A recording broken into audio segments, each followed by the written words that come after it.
Good evening and welcome to your episode number 4 of the Tottenham Touchline. As always, we've got Ferg with us. How you doing, brother? Ferg, you there? Oh, He's starting on off the with phone. technical issues. Not a great start, but hey, it wouldn't be a relation to the Tottenham season if it weren't happening to us as well. Exactly. And we've got Jacko back. How you doing, brother? You good? Much better, brother. Thank you for asking. And even Tottenham gave me something to be happy about. So happy times, happy times. That's good to hear. Good to hear. You with us, Ferg? Yeah, PC crash, mate. So Oh, I'm gonna have go. to try and sort that out. But yeah, I'm here. Good to hear. Good to hear. And our guest for this evening has been a friend of ours for a few years now. Someone we spoke about a lot of football about. It's Lubo. How you doing? Yeah, good. Good to be on, guys. Delighted to be on. How are we doing tonight? We're all doing good. We're all doing good. I mean, it's been a ride this season, but we seem to have a little bit of hope. It looks like after the last result. So should we start there, Jacko? How did Liverpool make you feel? Made me feel strange because I was not used anymore to be somehow positive, somehow happy of the outcome of a game. We are still without a win in 2026, so that's still the point. But I was very happy in the end. I was very, very happy for the first time because as much as we see the team struggling, as much as we see that we didn't play exactly the best football in the world, but we are not asking for that. We were asking for this. They gave everything that they had. They outran Liverpool. They were able to stay in the game even though we went once again 1-0 down. And in the end, I would say that we almost deserve to get a point because we had some chances even before in the game, and we were a team last game against Liverpool. I was seeing a team that is struggling, but a team, a collective effort that put us through a very tough moment. And one of the biggest points that I've ever seen at Tottenham, because usually a point always feels like a defeat at Tottenham for the standard that we have, but this time this point feels like a turning point, feels like something that we can build on, something that we can where we can improve from. So that's the best positive for me. Of course, needs to be backed the next game against Forest, but for sure it's a start. For sure, I've seen something positive. It's most definitely a start. And Luba, I'll bring you in here. Someone who's been going to Tottenham for a very long time. Yeah. Obviously, we haven't won, but this game, how did it? So, what are your feelings coming from it? I was absolutely elated when that ball went in and we got the draw. And we nearly managed to throw it away at the end, didn't we? Which is typical Spurs. I mean, I tipped 6-2 Liverpool. Delighted to be very, very wrong. I think that for me, the most important thing was to stop the losing run. And from then, and I genuinely thought that would be against Forest. I thought it would be a draw. The way I feel at the moment, I think it probably still will be a draw because I just feel it's one of those games that neither side can afford to lose. For me, I think we'll stay up. I've said all along, I think we'll stay up. I think the players coming back with Kudus and Bergvall are going to make a difference after the international break. And I think we've got 4 fixtures now where we can get some points. They're all, points can be won in all 4 games. With Sunderland away, then Brighton at home, then Wolves away. And I know Wolves are playing well, and I know that's because the pressure's off. But I think that Sunday was hopefully the catalyst for a good end of season. But what a mess. What a mess the whole season's been, isn't it? No, definitely for once, the feel-good factor was there at the finals. Oh, definitely. And we need to try and stay with that factor. Same for me, Lou, but I can't agree with you. It's just elation. No, it feels weird to say that about a draw, but the truth of the matter is we don't win at Anfield. We was all predicting +4. We was losing by. Yes, it's not been the best Liverpool squad, but there has been games where they've turned up. And with our history against them, listen, we gave ourselves no chance. And for me, what it was is I finally got what I was asking for. The bare minimum, which is the heart, desire, and trying to win a game of football and at least stay in the game. And I can't fault any players that went out there. I thought they gave it all. A lot of players out there showed that maybe they are up for the case for stuff that we've been doubting them for a long time. But yeah, for me, I'm just over the moon. And it's a start. Hopefully they see it as a start as well. Ferg, all the way up in Scotland, you sorted that Wi-Fi out. No, my PC's crashed, so I'm on the phone now. So, yeah, I was over the moon. I was over the moon with the reaction. The fact that we went 1-0 down to a free kick that I didn't think was a free kick. And we showed some spirit to hang in there. Yeah, I don't think it's the greatest Liverpool team. I think they do give you a chance. But we battled. He did what I think we were asking for after the previous game, which was he played with his most combative, physical team he could. He played with Solanke and Richarlison up front. And they, whatever they lack in quality, they're both putting a lot of effort, running around, pressuring the two defenders. They weren't used to that. All these defenders have completely got used to playing against one forward, and they really clearly didn't enjoy it. I thought the defenders worked really hard. Vicario, yeah, I think he could have done better with a goal, but he made two outstanding saves, one from Gakpo and one from Salah, which they should have got a corner for, but they didn't. So, you've got to take the positives from it. I think every one of us would have thought we were going to go out there and get an absolute hiding, and we didn't. We came away with a point, and getting a point at Anfield for us is a good result when we're a good team. Never mind when we're not very good at all. My point. But you made a point there, and it's been the topic of conversation during the game in group chats all over the place. So I don't think any of us were actual goalkeepers. Right? I know a few defenders, a few strikers, a few midfielders. But Lubo, I'll start with you. Can we expect the keeper to save that free kick? Yes, we can. We can. He's got his feet wrong, didn't he?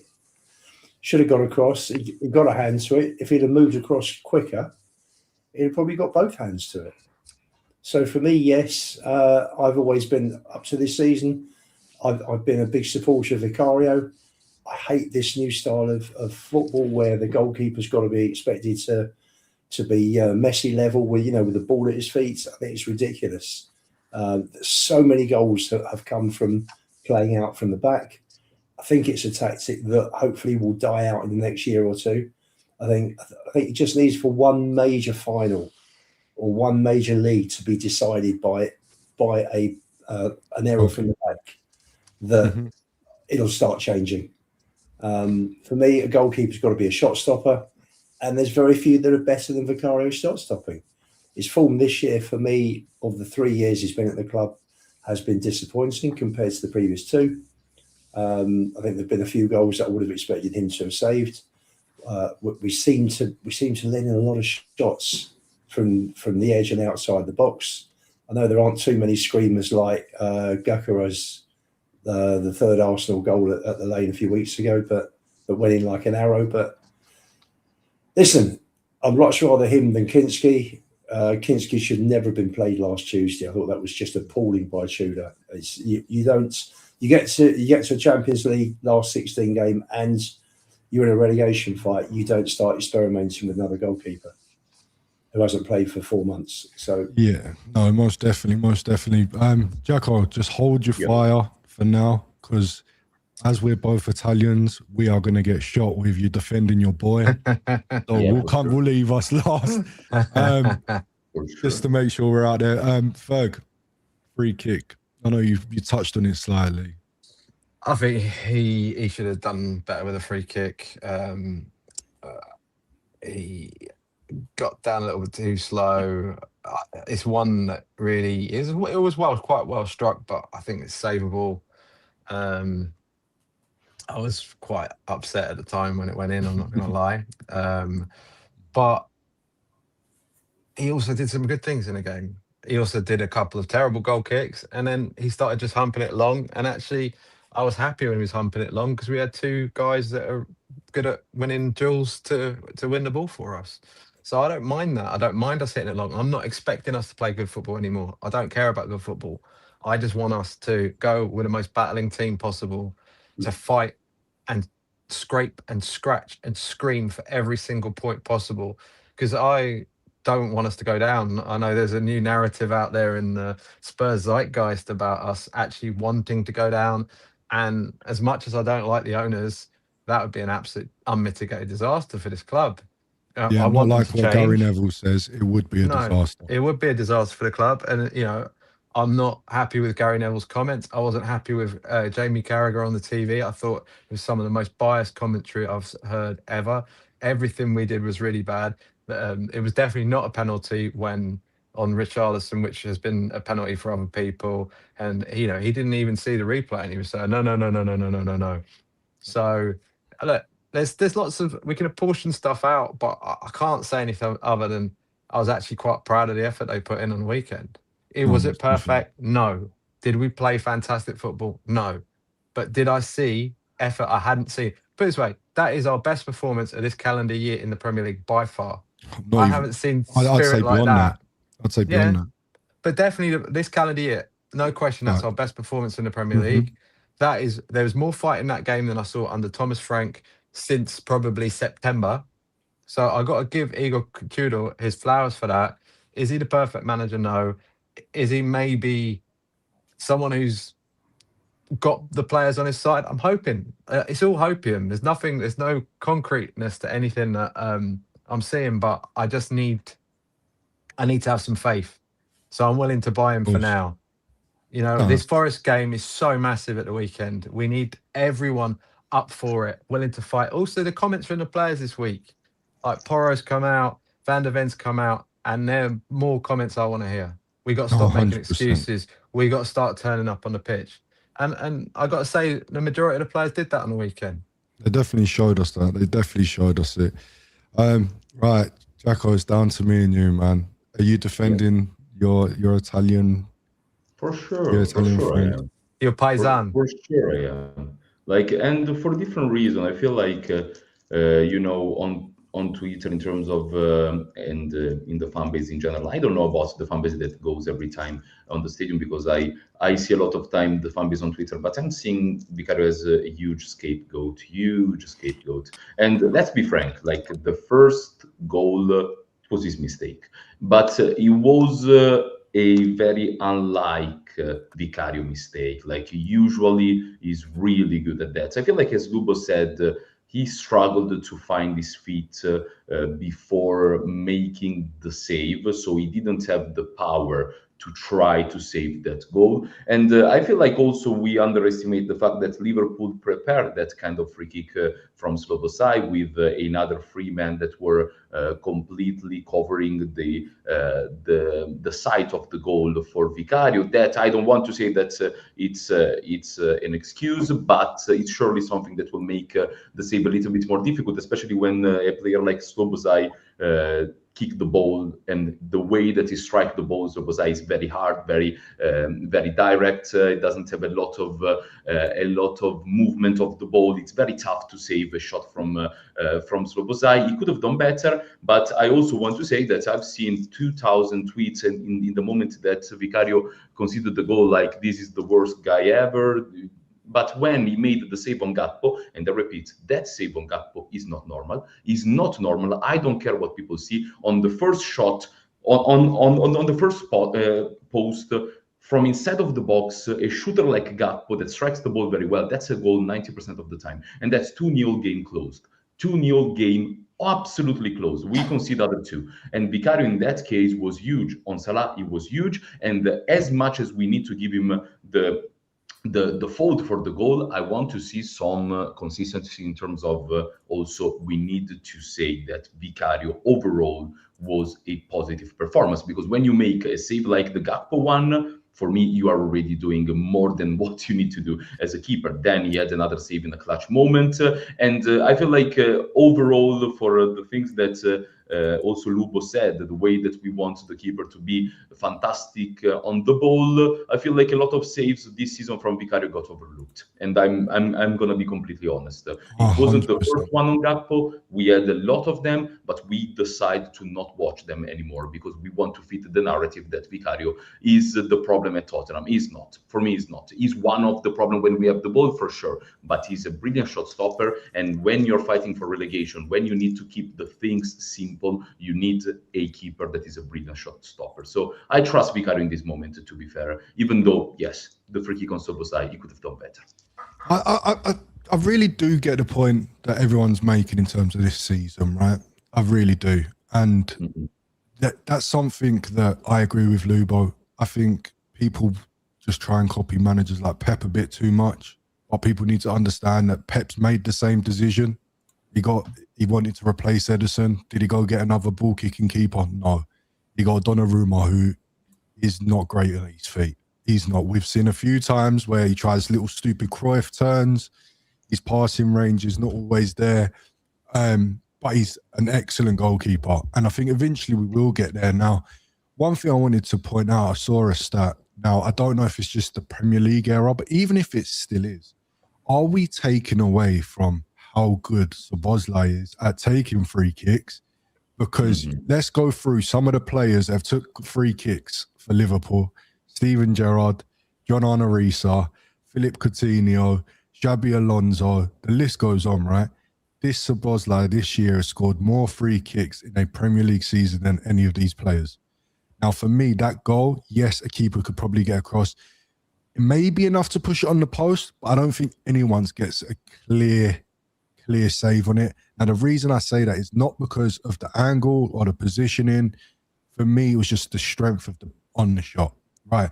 Now, listen, if you got a small, agile keeper, maybe like a Raya, they probably could push it onto the post and it comes back out and you can still save it.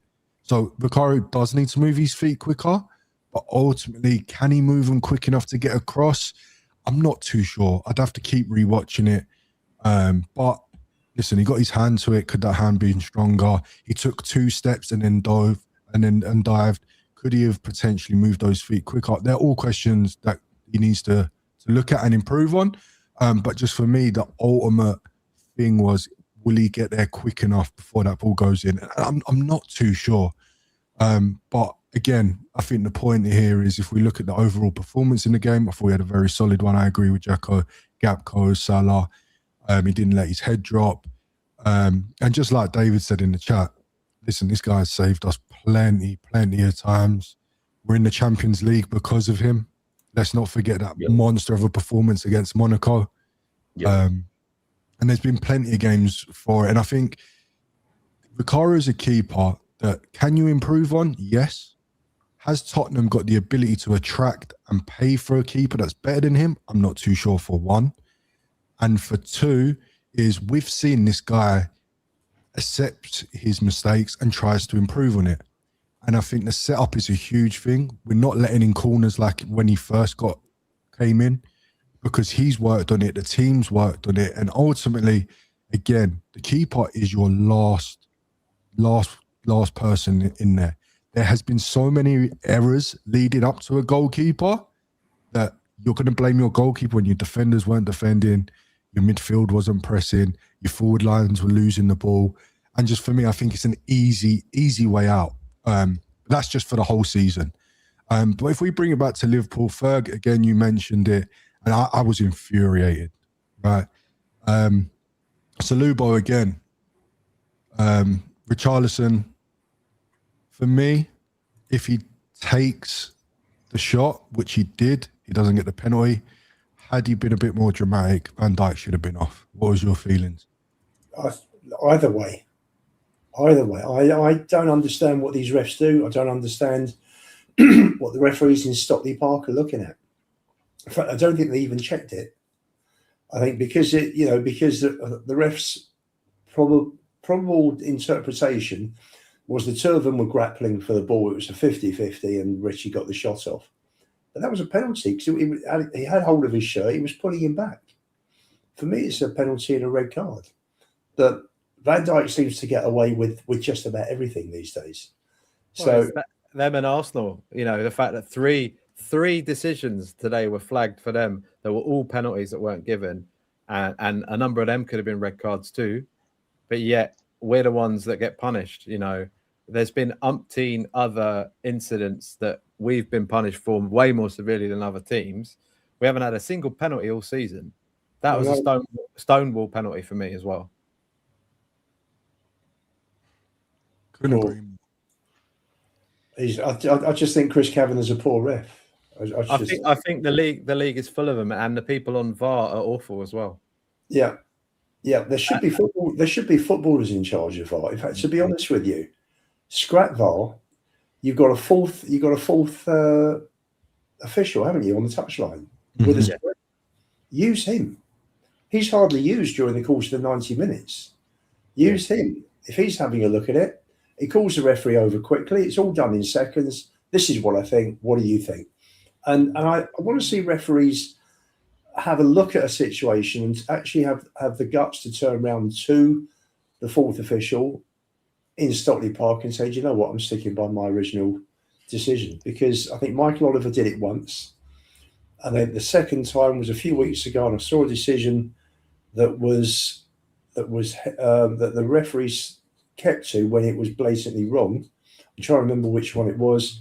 Apart from that, refs don't stick with decisions. Once they run out, you know, if they're going to the screen, they're changing a Lubo. They're like, okay, whatever you say, I'll follow it. You know, they seem to lose their own opinion. It's okay. Well, if you think that, then don't you think that's a problem, Lubo? Don't you think that's a problem though? Because I think you're 100% right in terms of maybe they should have specific certain players, like ex-players that have played the game. Because I'll be watching Sky Sports. This is no promotion, guys. Just mentioning them. And you've got is it Jay Boothroyd who's up there, and with is it Graham the ref on Ref Watch, and their opinions are so different between an ex-player and a ref, and they just can't agree to anything. The problem is there's so much diving today. Take Atletico Madrid's fourth goal last week. Alvarez dived, wasn't touched, free kick, ends up in the back of the net, 4-0. You know, these sort of things should be cut out. Linesmen are not cute enough to see this nonsense. And you know, that linesman's closest to that incident. He should be seeing it. If the ref's view is impaired, then the linesman needs help. And if the linesman can't give help, where's the fourth official with his screen on the touchline?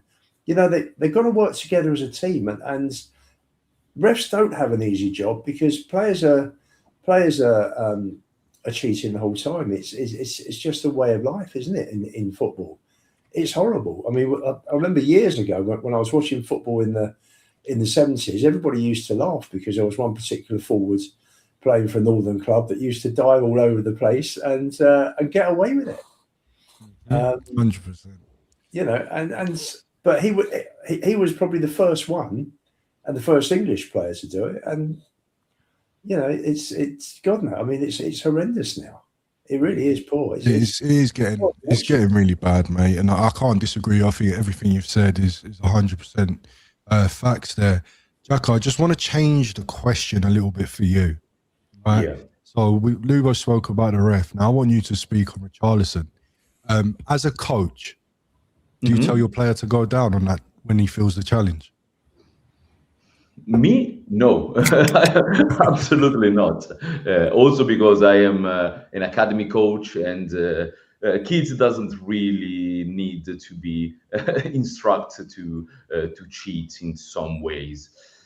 To be fair, the game changed a lot. Like I will never be, even if I coach an 11-a-side team, I will never instruct the player to dive. But there is also another point where I understand from the player, because now the game is refed completely differently. Players can sell fouls way more than before. So I know that right now everything is over analyzed, everything is over complicated in certain ways. So even a free kick from the edge of the box can get out a situation that you tried in the training ground. So you will, especially in the moments that you have some tough moments in the game, you will try to win a foul. And I somehow understand that it's up to the referees. It's up to the referees to keep and to stop this type of behavior, because it's on their hands. Because I feel like the players will always do this. If you allow them to cheat, to try to sell some fouls, it's part of the game. It's part of the competitive side of certain players, especially when, I repeat, when things are not going completely your way, you will try in any way to get the game on your side. The problem is that I feel like the referee the referees in general buys too much this kind of fouls, so we will see even more of them. We had in Italy a clear situation with Bastoni and Kalulu the last in Juventus against Inter, where Bastoni dived completely and Kalulu got the red card. I repeat, it's up to the ref. And I feel like in the Premier League, the referees has been this season absolutely horrendous. They don't have a clear line to follow. Everyone, as Lubo said, and as also you said, find their way to ref a game. And I don't feel like that's how it should be, because the referees should have one line. They should be a collective more than an individual that goes on the pitch and try to ref how he's like. And the problem is that, as you said, the players are getting smarter and smarter, and the referees are keep buying those kind of fouls. And against Liverpool is another example. You know that you have Slobosai on the edge of the box. You know that every free kick around 30 meters are always a huge chance. So what they do, they completely dive in the edge of the box. The referees buys that, and we concede the goal. In modern era, every single moment, and we saw that even with Arteta, with the free kicks, with all the possible situations are overanalyzed. So I feel like the referees should be a little bit more with more personality and call out some dives, because in this moment I feel like there are too many fouls, too easy for a player to get out of a tough situation diving. A lot of time you see a player dive when he's pressed by two people. You know that he's losing the ball, so he dives and he will get the foul and the team goes back. I feel like that's a problem that we're having since quite a long time. This season I'm seeing the lowest level of the referees, and the players are dominating the game, and should be the referee that gets the game on the right board. 100%. Now for me, I was a coach that always wanted to win. So Exactly. did I tell kids to go down a little bit easy? Maybe I did, but maybe that's why I'm not a coach anymore and you are. Berg, the penalty situation and just leading on from there, ref-wise. It was a stonewall penalty. They've been given for too many other teams except Tottenham Hotspur this season. We've had it given against us, just the Van der Ven one. He's clearly grabbed him over the top, pulling his shirt at the same time. Richarlison's trying to wriggle away. We're just ref differently. And the fact is they didn't bother looking at VAR. I mean, for me, there's no excuses. Simulation, they should be able to catch with VAR, but they don't. And someone clean through on goal being tugged up. They should, like, why is it in our games they look at every angle of everything that happens in slow-mo, etc.? They didn't do that at the weekend. So the way I see it, you know, we've been ref badly most of the season. We've had some shockers. Man United game was awful. Numerous other times it's been awful. And again, like, the fact was, when they won the free kick, he threw his leg into Sousa, won a free kick, they score. We should have had a penalty. We don't get it. You know, Have you seen the Madueke one? Oh, that's horrendous. The one against Leverkusen. Yeah, where his foot gets stuck.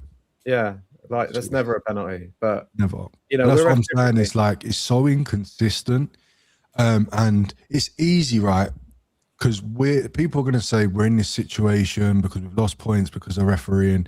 Now let's make something clear: we ain't been good enough. There's no ifs or doubts. However, But it No, doesn't help. It doesn't help. And this is where I go back in the day where you used to get managers from lower clubs used to complain and they should say Fergie time and stuff like that. Now that we're at the bottom, we are probably seeing that actually they want the bigger clubs because they want the challenges and the points to go to the above teams because they want people fighting for Europe. Make that exciting. The exciting bit's not at the bottom of the stadium, at the bottom of the pile. And then that whole thing about Liverpool, Man United might make Champions League. Listen, I'm not calling conspiracy theories, but it just looks I still ridiculous think to me. I still think that the media and the Premier League want us to go down. I really do. I'm going to get my tinfoil hat out and put it on for a conspiracy theory, right? But I just think it's madness. Did you see that article from, I think it was the Daily Mail the other day? One of their journalists was talking about, like, we got the point, and he's saying, don't worry, Forest, Tottenham are rubbish. They can't wait to stick the boot in on us all the time. Well, It's a bit like, who was it that was it the man on sport that got a ticket in the Tottenham side? Exactly. And he should have, and then we had the same thing at the weekend. That journalist that wrote that story about Tottenham, blah, blah, blah, Thomas Frank, he shouldn't have lost his job, was then writing a piece on Arne Slot, who won the Premier League, has to be sacked and all this other stuff. I'm fed up of us being used as a laughingstock by the media and these decisions going against us. Maybe we do need to be a bit more bolshy like Arsenal and Liverpool fans. Whenever they get a decision against them, they lose their minds. We've always taken it on the chin to a degree, and I think it's about time we start making some fuss. We need to start crying about it. Yeah. We need to be a bit more like Arteta, unfortunately. Yeah. But it seems like it works, putting a spotlight on it. But another thing from the game, and we don't want to break down the game too much because I think at the end of the day, you can make us look and sound bad. At the end of the day, we got the points that we needed, and that's all that matters at this point in the season. He introduced James Roswell and Callum Oloisi for his debuts. Obviously, Liverpool had Rio on their side, but it was good to see. Good to see for me, and I think that helped. That actually helped a little bit. Lubo, as one as you've been to a few of the youth academy games and stuff, how did you feel about it? No, listen, I think there's got to be a pathway to the first team. I think I just, we've had a really good batch of kids coming through. We've won under 21 league, under 18. I think we're top of the under 18s at the moment. Mikey Moore's coming through. I'd like to think that maybe Abbott will come through, Tyrese Hall. But they're not given a chance. They're really not given an opportunity. And along with Byfield just recently, and this is only because we've got a horrendous injury crisis. This is the only reason that they're in, if we're honest. But it is nice to see kids coming on. I also didn't understand why he only took 7 subs with him instead of 9. He should have thrown another couple of kids in just for the experience on Sunday. I wonder if it was last-minute fitness test. That for me was, well, I think Gallagher was. But, they knew Gallagher was touch and go, so take 21 up. And if Gallagher's not fit, then throw the 2 of them in and give yourself nine on the bench. It doesn't matter if they're not going to come on. The chances of them coming on are maybe 1%, depending on injury. I thought Olasesi did well when he came on. Rosewell he was just on for a couple of minutes, wasn't he? So, but even still, he was on for a couple of minutes. But I thought he did really well along with Moani. And it was 4 versus 2 or 3 versus 2, and they were backtracking. Yeah, and he doesn't lose his mind. He doesn't get too aggressive. He's jockeying to make sure the player can't pass it to his left. Otherwise, he'd be on it. In those little moments, and I think the important thing for me is when a kid comes on, it's about can you see the difference? It's not about them excelling. And when, especially Callum Oloisi, when he came on, you couldn't tell he was on because the quality was still there. He seemed to be on par, and that's that's a big positive for me. And I've really enjoyed that. A lot of people know that I call for a lot of these youngsters, and it has to be there. I think it's very important, like you say, Lubo, because yes, some of them may not be good enough, but when you've got someone like Luca Williams-Barnett, you've got Tynan Thompson, of their quality, if they don't see it from the years above them, they're not going to stick around. So No. even you need to give them that hope and then show them that there's a pathway to get that. But we got to remember their confidence hasn't been destroyed by an absolute turgid season. They've not had their confidence knocked out of them by Thomas Frank and by whatever else has happened this season. They are going to believe in themselves, and if they're good enough, they're going to have a go. Look, I'm not saying all of them are going to make it. We'll be lucky if 3 or 4 of them make it. But at least the positive thing was Tudor chucked a couple of them on, which I didn't see very often under Frank. You know, Ange did it a little bit. We need our managers to give them a route. We need a few of them to be given a chance. Or, like you say, we won't have homegrown players for when we're in Europe that are club trained, which has been a problem for years. And I know we might not be in Europe again for quite some time, but eventually, hopefully, we will be. And also, it saves the club money wasting it on these players from abroad that have come in and done nothing. Agree, Jacko. Yeah, I am with this comment of Sherman. That's my point, and you know it. I'm a little bit the the negative one. It's not that I don't believe in it. I have Spurs play. I watch our youngsters, and I know that you can find someone that will improve the team there. As you said, talking about Liverpool, I'm always someone that is very critical of not of youngster itself, of the narrative that is around youngster, that it's so easy to put them, that you just need to put them on the pitch. Don't believe it. And working with youngster, I will never believe it like that. For example, people say Rio play with Liverpool. Let's talk about Rio. Is a little bit of an exception. He's an exceptional player for having 17 years old. He's physical, he's explosive, he have a lot of it. And even himself, sometimes you can feel like Liverpool on that side had quality, but they needed a little bit more. There was 2 or 3 situations where the Rio could have taken the shot that maybe another player could have taken. But my point is that at Tottenham, we always are very critical about managers not putting youngster. And usually when I see youngster on the pitch, you can see, Christian, that you got on the pitch someone that is not completely ready in terms of rhythm, in terms of intensity and everything like that. Against Liverpool was different. Even myself, that I'm very critical about that. Oluseyi, for me, was brilliant. As much as I am very critical of them when they came on the pitch and they don't give the same kind of intensity, Callum got on the pitch and really changed the game, because the physical presence was incredible. The intensity, the explosiveness. When he was on the ball, he took few touches, moved the ball very quick, get into the space, being himself available a lot. He's by far the one that I like the most. Even Byfield had a few minutes, but Oluseyi, I see him more ready than the rest. In terms also of purely physical side, the way that he moves, the way that he pressed, the way that he wins the duel. There was 2 duels that he won against Liverpool that for me were splendid, so good. I love duels, and when I see a player losing duels, it really gets my head in, and that's why I am a little bit not a hater, but very critical of Matthijs Tel, because I'm really always disappointed about the ground duels, the physical duels, the way that he approached them. Oluseyi got into the pitch and 1, 2, or 3 of them got us up onto the pitch. We scored when he was on the pitch, so absolutely lovely. But I won't push the narrative about now Oluseyi did well for 50 minutes. Now we have full of players that can do this. Absolutely not. In this moment, I'm not even comfortable to say give the youngster a lot of minutes, because we are still in the relegation zone. But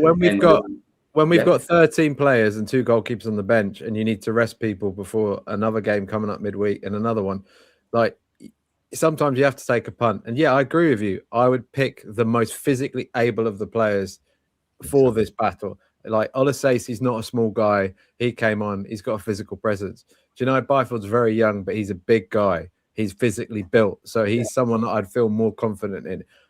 Again, for example, with Byfield, the way that I watch him is a little bit more stiff than Oluseyi. The way that he moves, the way that he controls the ball. They played him out of position, to be fair to him. They played him as a fullback, and he's not a fullback. Yeah. That is So- my feeling. Like when Byfield got into the pitch, of course, it's nice to see a young guy getting on the pitch, but you can see that his touches, he was somehow someone that you can feel like if he started the game, a certain team will try to target him. I in think terms of he's pressing, also triggering left-footed, press. and they played him on the Yeah. right as well, which I didn't help. get that, but He's even as a left center back, footed. you can be the weak point. Like Dragusin in this moment is for us. When Dragusin is on the ball, the other team triggered the press, and But that's for me incredibly His back tough. pass, or I don't know what it was, when he knocked the ball back. Oh my god, my heart So was in for my throat. me, the way that, and then we can, like, the way that we use Oluzesi was brilliant, because we are in an emergency, and of course you need to find someone from your academy. You found someone that was getting to the pitch with the right mentality and everything. Surely he deserves other few minutes, but I won't go as far and say we need to start certain players and we need to give them 30 minutes. Let's calm down, because it's still grown man football. It's still relegation to get through it. So I'm not very comfortable. In the moment that we are safe, of course, Yeah. of course, give them experience, they give them minutes. But in this moment, I'm glad that they did well. But I would prefer to bring back some experienced player like Gallagher, like other players that are missing, that are giving me a little bit more confidence to get us out of the relegation zone. And then, of course, we can try them a little bit more. Were we all more comfortable seeing like Moani? Like personally, I was much happier seeing Moani and Xavi Simons coming on off the bench in a game like that for the more physical players. I thought Moani made a really positive entry into the game. Obviously, he was massively involved getting the assist for the goal. Thought Xavi Simons was pretty terrible for 15 minutes and then came to life and started to play a lot better. I think we got to start asking some serious questions about him with the performances he's been putting in. They're far from good enough. But like, it's good. There's good news because we've also got Bergvall back now, Destiny's back, and Romero's back. And I know they're not going to play massive amounts in the game. Normally, Ferg, that means that the youngster will get less minutes. It's normal. I'm comfortable with Come back. It's normal. And I see a lot of people that will be frustrated about that, but I feel like it's normal. And for Odysseus, he did well. If he gets other minutes and he impresses even more, he will earn his spot. But he's very tough, and I feel like Oluzesi was brilliant, and that's why I'm giving him his flower, because it's very difficult for a young guy to get into a game like Tottenham Liverpool when you are 1-0 down in a tough situation. So lovely, but. No, I don't agree with that. I don't feel like he refused that. That's why I put it out for you, Jacko, because you was agreeing with too many of the comments. I thought, let me get one on my side. No. That I'm not agreeing with these comments. I feel like when Frank, especially in the beginning, had the team, there was a lot of grown men that were ready to play. And I feel like unless you are a generational player, and even a generational player like Dauman, that I don't feel like he's a brilliant talent. Unfortunately, he's at Arsenal, but he's a brilliant talent. Even himself struggled to start.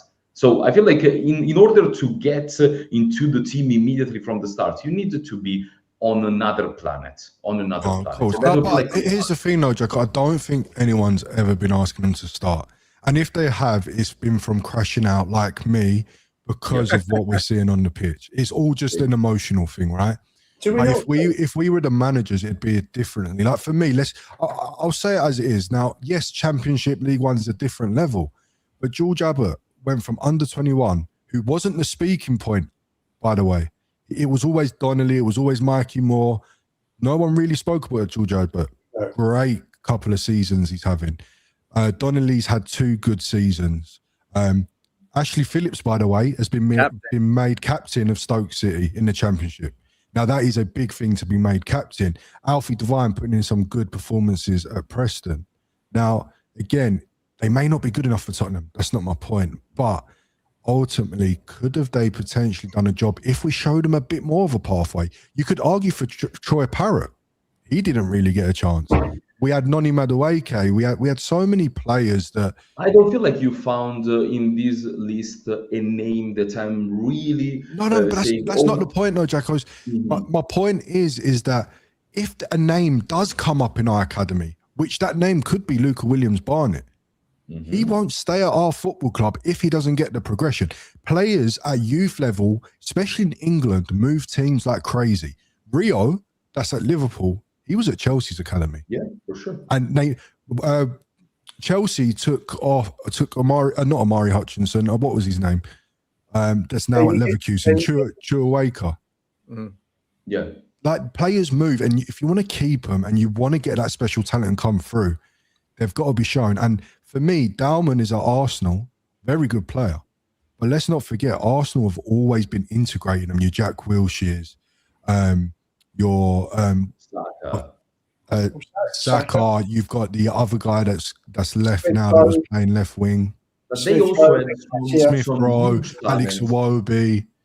But those are huge talents. Like, we lack in these years, but we lack in these last 10 years, even other than Kane, that was before even. I don't feel like we found an absolute gem. I've been, maybe in the last season not so much, but before I was watching every game of the academy. I remember Marcandé. Marcandé was scoring 40 goals in the Premier League too, and was like, I don't feel like we get out. They are doing well in the Premier League too, a lot of our players, but I don't feel like we had a lot of an example of people that goes out on loan and completely break it. And in terms of break it means that like Mason Mount at Vitesse, he was already, and I'm saying that he's not generational Mason Mount, but even Mason Mount at Vitesse in Eredivisie, I remember when he get there, he was showing that he was different. I don't have that. Mikey Moore sometimes have that. Mikey Moore sometimes have that feeling that he's different. Other than that, you sound like you said, Noni Madueke. I don't feel like even Noni Madueke is incredible. Surely someone that we could have platformed better. For sure, Noni Madueke. But I don't feel like in general we call for all these youngsters, all these academy players. I don't feel like we produce enough real talent. Jacko, our loaning of the young players for their development over the past 10 years has been terrible. We've kept them at the club for too long. We haven't let them go out and play men's football and get used to that physical battle. And then we've kind of just kept them at the club and then ended up releasing them or selling them for a pittance. Now, there's twofold. Throwing some of these youngsters in so they get minutes can also attract us selling those players on for good profits. We could do a thing like some of the other clubs do, attach a buyback clause and all these other things if they develop. And then we can have money coming into the club for the amount we're spending development. But we haven't been doing that. We've been making an awful. Even that though, Ferg, right? You're making 100% sense in terms of like future proofing and generating cash. But for me, we've been a club that some of these youngsters have filled in spots at times we've needed them. Right, we can go back to Europa League against Frankfurt. We can go to having Harry Winks in the team, Ollie Skip. Yes, they're not good enough, and yes, they move on. But they played a fair good games for us. They gave us a season. You can even go further back to Ryan Mason, Ben Taleb. Like, these are players. Yes, you can sell them on, but they might be good for us right now. And the next season we review it. Harry Winks got us to a Champions League final playing central midfield. He was our best player in Madrid. Yeah. We sold him for a good fee, and that was all FFP profit, right? Same with Skip, right? Skip got a really bad injury. Winks got a really bad injury. Neither of them ever reached what we hoped they could become, and it turned out they're not good enough. But both those two dudes, we sold, and we made money on them, and we made money on them because they played first team football, right? Not loads, but they played first team football, and that's the thing that we stopped doing. Right, we lost Kylie. You're telling me Dean Kylie's worse than our other goalkeepers as a sub? But Josh Keeley wants Josh Keeley wants your regular football. I know he did, but I'm just my example is that we've had these players that we could have given minutes here and there, used as a sub, and we could have sold them instead of getting £1 million or £500,000. We could have sold them for 3 or 4 million, and that goes into the club coffers. But Ferg, the biggest problem has been that no manager since Pochettino has brought kids through. No manager has been interested in bringing kids through. And to be fair, the last 3 years, including this season, have been shambolic. Mm-hmm. They've been absolutely dreadful. Fine, we finished fifth. We only finished fifth because we had an amazing first 10 games. The next 28 games. Hang on, the next 28 games. In isolation, we finished 12th. I don't understand how playing the youngster makes it better. I don't understand how we finish a season when we finished 17th with youngster would have been better. Like in what term, other than being proud of a youngster starting? In the end, in terms of results, in terms of performances, I don't see some youngster that we didn't use that would upgrade our performances. But, as you but you know, Jacko, Pochettino brought Harry Kane into a functioning team. Okay. Yeah, all the others, Hoddle came into a functioning team in '74. You know, that was the back end of Bill Nicholson's team. It was an aging team. It still got to the UEFA Cup final that year, and he dropped him in that year. And Hoddle, as we know, was world class. For me, he was my favourite ever Spurs player. And he continued on an upward curve. How can any kid? And I feel sorry for the kids that have been thrown in, the kids that have been brought in. Ola Bear and Tell, I personally don't understand why they were bought. Gray and Bergvall, I think, are two very good buys who will flourish in a proper system that's not chaotic, that's not either gung ho or overly defensive, which we've had with the last two managers. And I think it's next season, hopefully Poch is back. Next season will be the time that he will give. But Ian, this is the problem with the strategy the club has had, where they veer from a super attacking manager to a very pragmatic manager. The very pragmatic manager that they brought in, Thomas Frank, has no history of playing young players because Brentford didn't even have a youth system. So they weren't bringing players through to develop. They used to play friendlies, and they had a B team that was made up of people they signed up from other clubs, not that they brought through themselves. So where is the profiling that they go for Ange, that plays crazy attacking football, what didn't have a massive track record of playing young players, to Frank, who's virtually got no track record of playing young players? Like if they're serious, and I'm not saying this is the right strategy or not, but they talked about, we need a manager who's going to... Levy said that when he appointed him, we need a manager who's going to play young players. He said it for both those two managers. If the club is serious, they need someone with a track record of bringing people through. And they need to stop veering from one crazy attacking system to a completely pragmatic system. There's no strategy. There's no plan of the club. Nothing. But I mean, how Langer is still in a job, it blows my mind. Jacko, it's been this way since '93 when Venables left. Yeah, but Venables brought Nicky Barmby through. There's another young player that stepped up. Sorry, but we underestimate. Jacko's got a question. Yeah, because we underestimate also around us. Like, how many clubs? Like, tell me one manager of modern football that is known for getting young players out of the academy. Zero. Klopp did it. Not one. Not one. Don't try to find it. I think on a consistent there basis, is not one, right. because it's not anymore like that. Unfortunately, and I agree. Would have been like it's not anymore like that. Atletico Madrid have what? 0 players from their academy that plays against us. Real Madrid sometimes put 1 or 2, but in reality they don't use that. They've got quite a lot. They had Hakimi. They sold Hakimi. They've I don't know how. Then Garcia, the striker, he's from the youth system. Come on, Ferg. Like, we are talking about an era where it's very tough to make academy players play because the intensity has never been this high. The level of details has never been this high. Look at, and even in terms of mentality, this is a draining type of football. It's not anymore like before. And I feel like it's very tough in general. Even, for example, in Italy, we have this problem in Serie A. There is no one coming out of the academy. No one. But Jacko, when you got 14 players out injured, well, like we did, yeah, you have to make a bench and you have to take some risks. But we got 40 players injured and they wouldn't take a risk. But I think Jacko's right when you're looking at the start of the season. I'm not disagreeing with you, brother, right? But at the same time, it's like comparing us to Atletico Madrid. I can't really compare that, right? Compare us with teams that have been in our position and teams that are having to fight, then you might start seeing some more players that have been brought in. Now, I'm going to give you one example. There was a manager change. Yes, the manager and the tactics at Man United have changed. But at the end of the day, one of his first moves was bringing Maguire in, who knows the league. Yes, he's not from their academy, but he's been brought up through the English leagues. Kobe Mainoo and Kobe Mainoo, the massive one. And he's been arguably their best player. Now, he might not go on to be good enough to start for Man United as they progress up the league. And if they get back to where Man United should be, he probably doesn't start. Let's be realistic. But in this moment in time, we had the constant nonsense of Paulinho Benska double pivot, Sarr and Bergvall. Then we had injuries, this and that. Could have Callum played a bit more of a part, for example? For me, no. But it's different. For me, no. For me, Callum Olusesi doesn't improve it, but it's been culpa linea from the start. Yeah, but He will. Jacko, when he their will players help are from the exhausted, bench, but from the start, Yeah. no way. No, And but if when he the does, players are if he does, I'm underestimating Olusesi, and he's a wonderful talent. If at 17, I'm not he's already better advocating than him Bentancur, starting. he's insane. I'm not He's insane. advocating him starting, but what I'm saying is when you're redlining players week in, week out, which Thomas Frank clearly did, because our injuries, a lot of them were caused by him overplaying players like Kudus and everyone else.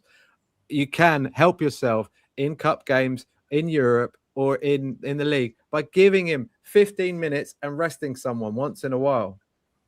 Mhm. And he didn't do that. I think it's He a didn't do conversation we're never going to agree on, right? And I can see both sides. I can flip and flop, but Impossible. let's move the conversation on. And this conversation does go on from this one because, guys, if you remember to a previous episode of Tottenham Touchline, I said, get rid of this whole 11 for Atletico Madrid and play the kids. So now we're going into the second leg against Atletico Madrid. Are we feeling any more confident? Is there a bit of fight? Now, we've just seen, well, I've just seen, I hope most of you guys would have seen, Bodo Glimt have been knocked out, lost 5-0 to Sporting at home. Do Tottenham have that in them? Can we do that to Atletico? I got to say, Christian, PSG are 2 up at Chelsea. So there's one. Man City, Real Madrid's 1-1, and Bernardo Silva's been sent off. So City aren't going anywhere past there. So you two British clubs who lost by 3 goals are going out. Mm-hmm. We need to channel the spirit of Deportivo La Coruña against AC Milan when we thumped them and knocked them out. Yeah, that was crazy. Yeah. But the difference was my boys Deportivo had a really good team and ours isn't great. I think we can win. I think we can win the game. I feel like we will win the game. They're not great away from home, but we're not going to win the tie. That's the thing. I'm gonna go bold and crazy because I feel like it. I don't care. It goes with. I feel like we are gonna win. I feel like we keep our winning streak at home in Europe, and that's something that I don't know what kind of magic happened in our team, but we look like we are confident at home in Champions League now.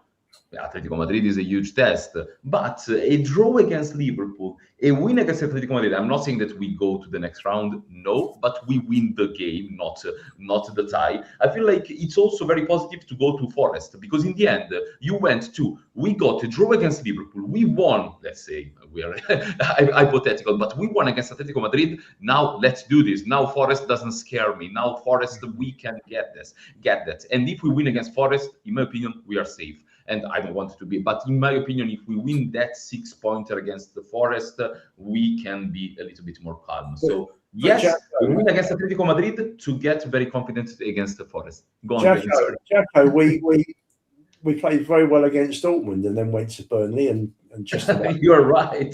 You're absolutely right. Yeah, but I've been bold. I said it. I've been bold, not realistic. You are realistic here, but there's nothing wrong with being high on the hopium at the moment. I think tomorrow night will be a draw. I think you're looking at look at their forwards. Look at you got Griezmann and Alvarez are fabulous players. Most all off in there as well, by the way. The unit. Lukman also. There's one more as well, isn't there? I think there's Lukman is dangerous, yeah. But you see, Ian, he's too realistic. Ian already gave me the image of Griezmann, Alvarez, and Lukman against our back four, and I'm already not confident anymore. But Ian, unfortunately, no, I'm joking. But it's a very good point. I don't see us getting a clean sheet. Because I feel like we have also a record of getting clean sheets at home in Europe, if I'm not mistaken. I feel like that record will go away for sure. Maybe we can have a fight, but a goal will be conceded for sure. I don't think it's that important if we can win the game, draw the game. I think the thing is we just need to see again another improved performance ready for the weekend where at the weekend we will have, like, there's no Richarlison and maybe no Solanke in this game. If they're both back for the weekend, we can make life much more difficult for their centre halves than we can if we are playing one up front and Moani at that, because Moani is clearly a very talented player, but he's just not physically suited to the Premier League, and I prefer him coming on the wing or as a sub later in the game. So I really just like to see us tomorrow play all right. We played okay in the first leg, bar the horrific 20 minutes at the start. We actually came back into the game. We weren't too bad. Yeah, they backed off, and that's the case. But Atletico de Madrid are not the same team away as they are at home. So I do think we've got a chance of getting something out of the game. They're nowhere close to the same team. No. We saw it in the Copa del Rey with Barcelona. No. I think we can win, and this is the important thing. You guys have all mentioned it, and I'm just gonna jump on the back of that. Is it's important to try win or draw and put in a good performance to go into that Forest game. Yeah. Now, whether we win the tie or not, and if we win the tie, then that's just an added bonus, because of how far behind we are as a team in terms of Atletico, as far as behind we are on points in terms of goals scored. It's a tough ask. But if they show me the desire that they try and do it, and they might win 1-2-0, 2-1, however it is, I'll be elated with it. I'll be so elated. And for me, there's no other option really. We have to keep it going. It's on the players to keep it going and try and perform, because they owe it for their own confidence. The last thing we need to do is get battered and bruised, because that Forest game is the biggest of the season. Mm-hmm. It's our biggest game of the season. It is our cup final. Just the way West Ham play against us, we need to find that extra step to play them. Now, the question is how do we get them to play good against Atletico? And this is going to be our weekly instalment. So what I'm going to ask you to do, Lubo, is you are the manager in the Atletico Madrid game in the home dressing room. What team talk are you giving to the Tottenham boys? I think I'm just going to tell them that we're 3 down. Give it your best shot. You've got nothing to lose. Go out. Let's get an early goal. Let's put them under pressure, and let's see how they handle it. Get the fans up, and as I say, and take it from there. I think don't do anything silly. Keep it tight. No stupid passing.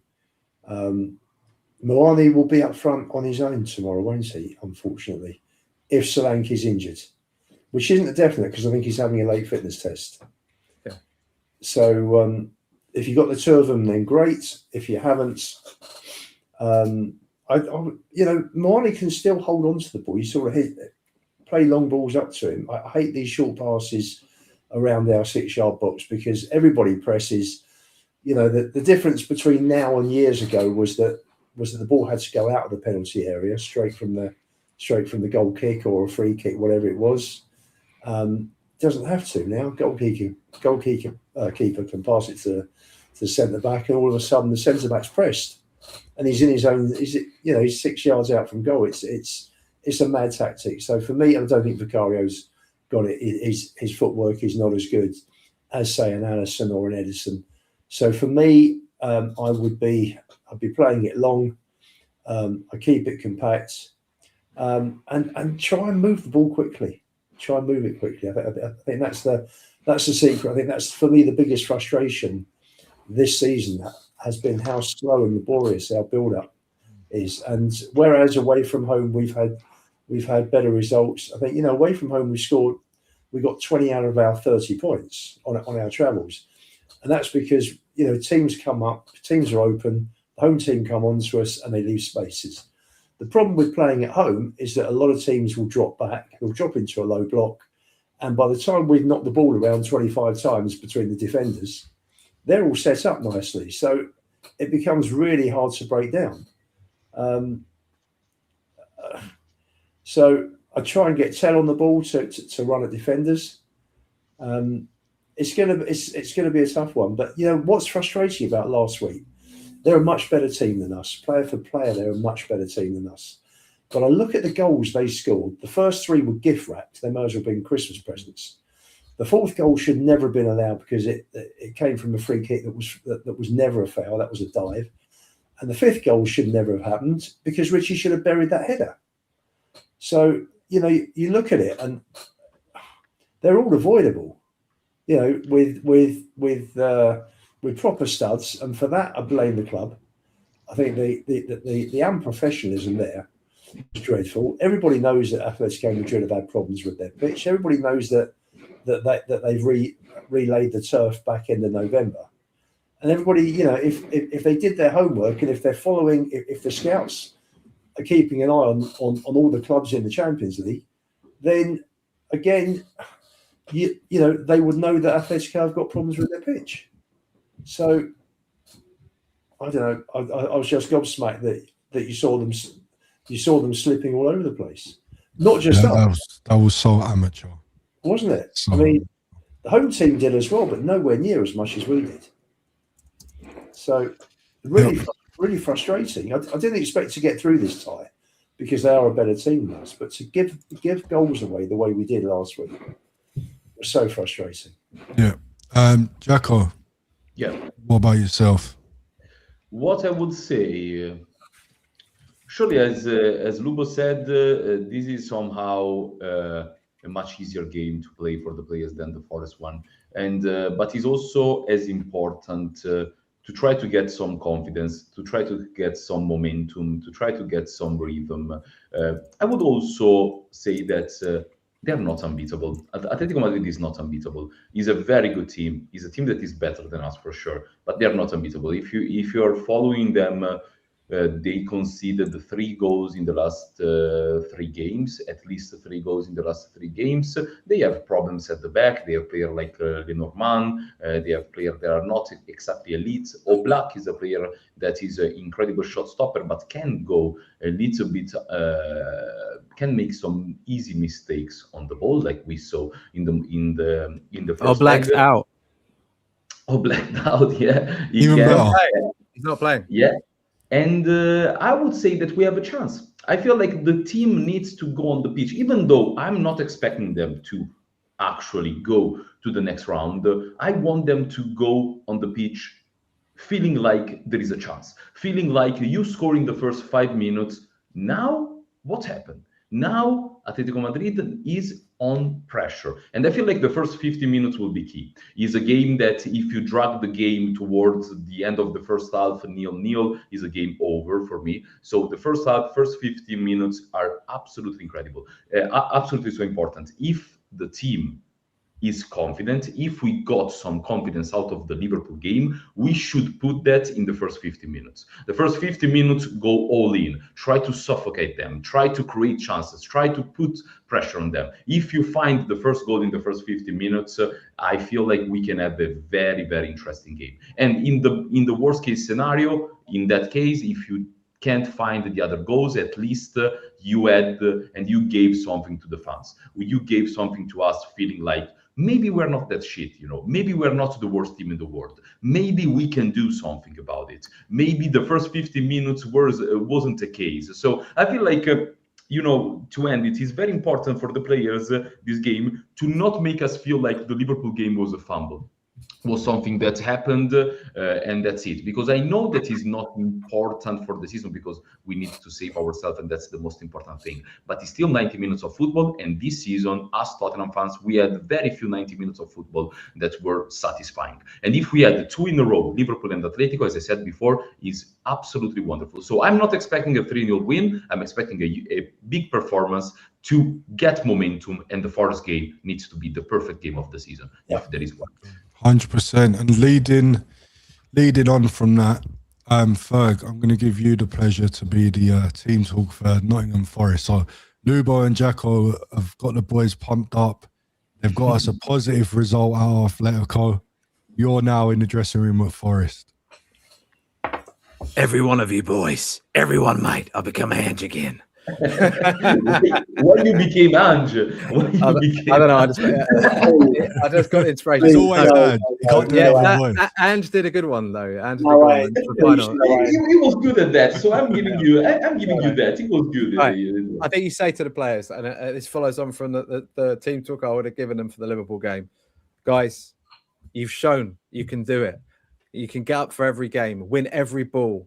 Right? We're going to hit it long. We're going to sit back and we're going to make it difficult for them to break us down. And every time we get a chance, we launch it forward and we try and hit them on the counter. We get the ball up to Richie and Dom, and Richie and Dom just make it a dirty, nasty game for Milenkovic and Murillo. Don't give them an inch. Just chase them, harry them, throttle them, do whatever it takes. Win every ball. And when you're exhausted, have a rest, then do it again. We need to be up for this right now because this game means everything for our season. Look around. 63,000 fans in that stadium. Look at each one of them. Think about what this means to them. We cannot lose this game. We cannot lose this game. Do it for your family. Do it for yourself. Get at them! I'm ready to go, Gaffer. Can I be honest? If they don't turn up after listening Ferg, they are not. No, but looking aside, we are going to talk about Forest later, but please turn up. If they don't turn up against Forest, I don't know when they will turn up. 60,000 people that are singing and supporting you to not get relegated. If you don't do that against Forest, I don't even feel like they need a team talk. Fucking hell. We are battling against Forest for the relegation. What kind of team talk you need? So go and try to break it. But Ferg was brilliant. And we need to send that to the players. I'd like to see you with Sean doing Ange and Harry Redknapp. Oh, I do, Ange. I'd love that. Have the Ange face. Hello, mate. It's just how we do it, mate. You know. Yeah. Oh wow, I Don't can't be a mongrel, Lubo. I heard what you said about me, mate. No tactics because we'll give Lubo a bit of PTSD. I think we don't want to go down there with Ange. But how do we go?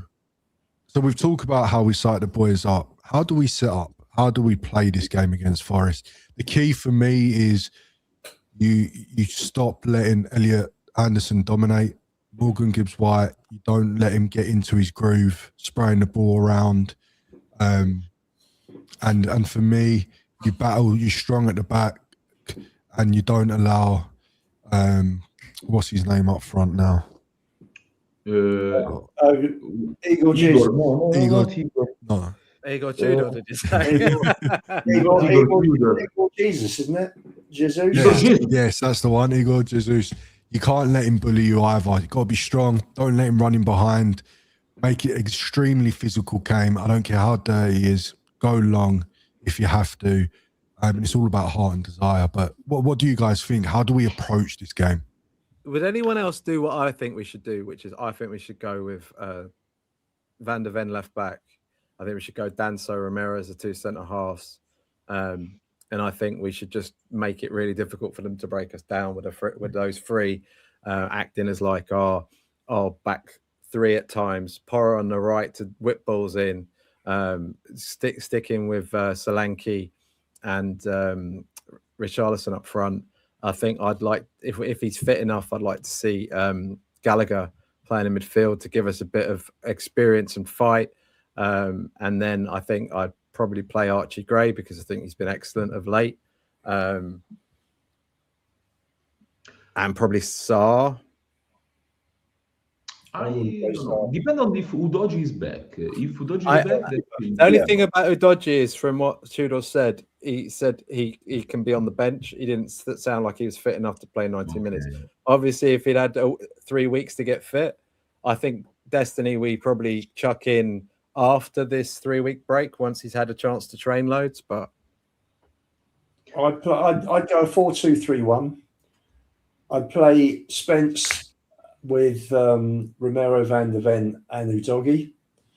I played Paulinho and Gallagher in the two. The three behind Richie would be, I'd play Simmons because we need creativity. I'd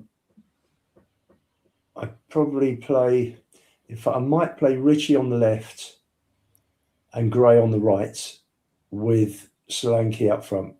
That would be my 11. I would go also with a 4-2-3-1 somehow, but I would put Porro 100%. I don't want to play without Porro as much as I am a huge fan of Porro, understanding the negative side of Porro, of course. But I feel like, especially in the game against Forest, where they will be decided by moments, a player that can pull those kind of crosses from any position with Richarlison in the box is absolutely huge. More than that, maybe more like a 4-2-2-2, because I want, now that I think about more a 4-2-2-2. We already played that with Richarlison and Solanke up front. I want behind them Simmons for sure. I don't know what's the other. I want Simmons and Gallagher behind them, and as the two men in front of the back four, I would love Palinha and Gray. I feel like Gray is playing well in the center, and I feel like he's getting confidence. He's getting a little bit more of personality in the game, and that will keep that. So Palinha and Gray will give us defensive side and also some ability to make some passes with Gray. Xavi Simons and Gallagher can press very high, and they can be very good also in terms of movement without the ball. Up front, you have two focal points that can give, because my problem is also that I feel like the strongest point of Forest, other than Elliot Anderson, of course, is the two centre-backs that are still very good centre-backs. Milinkovic and Murillo are very good centre-backs, especially Murillo. Murillo, for me, is one of the best young centre-backs in the Premier League. He's very physical. He can dominate duels. So I wouldn't put, for example, Matistel on the pitch, especially centrally, because I feel like that would be too easy for them to press us. But Solanke and Richarlison can give them a lot of trouble. And then you have from the bench player like Matistel and some youngster that can put some energy into the pitch. But the 4-2-2-2 with that kind of system, for me, is the best way that we can put out in this moment. But we will see what Tudor will do. I think we need someone who can, when those two are up against, our two strikers are up against those two centre halves, we're going to need someone who's got the legs to get in on the balls that they might win, to gamble. So we need to make sure that, like, we've got someone who's full of running. I'm hoping Gallagher is my issue with this, right? I don't dislike the teams that you guys have put out, and I do agree, but we're talking about momentum, keeping up the winning streak. Now, if the players are fit, we haven't won yet. No, well, a good performance streak. Yeah, good performance streak. For me, it's like a victory, so it's a win. Yeah. Now, obviously, Romero's a different case. Van der Ven might be a different case. I get that as a pairing, but for me, you have to start the same team that started Liverpool, just for that continuity. I just can't change it. They're the ones that managed to get the result that we needed. I get that. I just think it would be unfair. Do you know what, Christian? If we give the chances to Forest that we gave to Liverpool had an off day. I mean, no, but that's what I mean. Like the centre backs, Dragusin started, right? Or was it Danso? Yeah, I would play Dragusin. Danso and Dragusin. Yeah, that's what I mean. So Van der Ven and Romero, I'd make arguments. I'd change them two. But instead, in terms of the setup and the rest of the team, for me, I wouldn't change anyone. No one else tempted for the Van der Ven at left back, and you see, I thought he got three selections very badly wrong. He should have played Porro instead of Sousa. He should have played Sousa instead of Spence, and he should have played Spence at right back instead of Porro. So you would have had Spence and Sousa, who are the fullbacks, and Porro playing further up in his rightful position area-wise, because Porro was bought as a wing-back. He's not a defender, and I thought the young Liverpool boy roasted Porro for a lot of the game on Sunday. So I think though his delivery is so important. We need him to be pinging balls up for those two to get on the end of, because we just don't have enough players who've got that in their locker. We haven't got enough players that are creative, and so we need to have him in the side, whether it's as a wing back. That's why I like the idea of the Van der Ven playing on the left, because they can at times be a free, allowing him to push up. But you'd rather have Spence stopping Hudson-Odoi than Porro, that's for sure. Oh yeah, but not. Spence's delivery is really poor, so that's the trade-off. I just think his for passing me, is like, really not very good. you guys are all making great points, and I agree, but I just can't get away from this continuity thing. At the end of the day, like, were they bad? Now, of course, I'd change Van der Ven and Romero for Danson and Dragusin. Would I potentially put Sousa at left back and then Jed on the right? Yes. But ultimately, in terms of the players that started, yes, you can move them around and shift them, but I believe they should be the same. Papa Matasar, Archie Gray, Matthias Tell, Richarlison for 100%. As much as I've been slating him since he's been at the club, they have to start for me just because they've managed to not... Listen, it weren't a perfect performance. It's not because they were special, but at the end of the day, their heads didn't drop. They fought to the very end. We had chances to potentially win the game. Yes, we could have lost it at the same time, but ultimately it's because we were looking to go ahead. I just feel like you're going to... As much as we got better other players coming in, like we've said about rewarding players and having youth academy come through and all this, but if you're not punishing the first team players that ain't performed, for me, Matthias Tell has every time come on, at least at the minimum, showed us his heart and desire. And to drop him again, I think it would be very harsh. Yeah, I get that too, but at the end of the day, You know what? I think you've got to give us the best chance to win, and sometimes you're going to have to say to someone, you're going to be on the bench, but you're going to come and make the impact when you come on. You know what? Forest have got Sangara, Anderson, Gibbs White slightly in front. I wouldn't want to play... Honestly, I wouldn't want to play Gray and Sarr against Sangara and Anderson, because midfield's always key. I think they'll just walk through us. I think McAllister and Gravenberch are a better two. They weren't on the day, but as a two, Gravenberch and McAllister are very good midfielders. I think McAllister's not having the best season though. Like he's But also, been picked on. if you put Gray with Palinha, you find a little bit of balance. Even though I agree with Ian, there are different midfields. Like Gravenberch and McAllister are much more technical. Sangare and Anderson are dual monsters, like people that win duels for fun. And the problem that I have with Gray, that I feel like he's improving a lot, and we need to say it, he's improving a lot. Still in the duels, a little bit weak. Something that he would improve, I'm sure of it, because he's a brilliant talent. But still, in this moment, not someone that gives me the confidence of winning the duel. But also, Ian, in the 4-2-2-2, you have up front two players of Xavi and Gallagher. That Xavi Simons, as much as he's been disappointing us all, one thing that I find positive is the way that he wins duels. He's quite physical in the defensive side. And Gallagher is someone that is very good. So you have two men that can press their two pivots. So Elliot Anderson and Sangare can be pressed already by Xavi Simons and Gallagher. I feel like that can be a little bit of a situation that we can exploit. But I agree with you. If there was a Sarr and Gray, that's it. I feel like they can lose that duel 100%. Guys, we'll finish on you, Lubo. Go ahead, mate. Sarr's an athlete, but technically can't pass. His passing's poor, and keeping possession, winning is great. Winning possession, but you got to keep possession. And for me, Sarr's career at Spurs has never. You know, there's been matches where you've looked at him and thought he was terrific, but the few that then he's just inconsistent, and his career's never taken off at Spurs, has it? No, 100%.